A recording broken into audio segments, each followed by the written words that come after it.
Details آپ کے ساتھ شیئر کر رہے ہیں۔ کراچی کے شہریوں کے لیے ایک اور بری خبر سامنے آ گئی۔ شدید گرم موسم میں مختلف علاقوں میں جہاں ایک طرف بجلی کی لوڈ شیڈنگ جاری ہے جس سے شہریوں کو کافی مشکلات کا سامنا ہے، وہیں اب کراچی والوں کے لیے نئی پریشانی سامنے آ گئی۔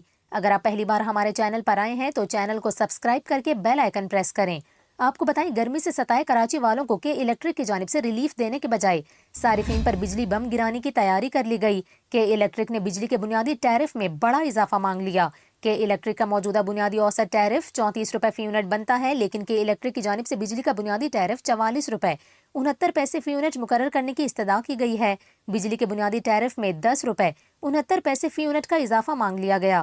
کمپنی نے 2023 تا 2030 کا ملٹی ایئر ٹیرف مقرر کرنے کی درخواست نیپرا میں جمع کرا دی کہ الیکٹرک نے ٹرانسمیشن چارجز 3.48 روپے، ڈسٹریبیوشن چارجز 3.84 روپے، آپریشن اینڈ مینٹیننس چارجز 0.42 پیسے اور ریٹیل مارجن 0.59 پیسے فی یونٹ مقرر کرنے کی درخواست کی ہے۔ نیپرا نے کہ الیکٹرک کی درخواست پر شراکت داروں سے 7 روز میں رائے مانگ لی۔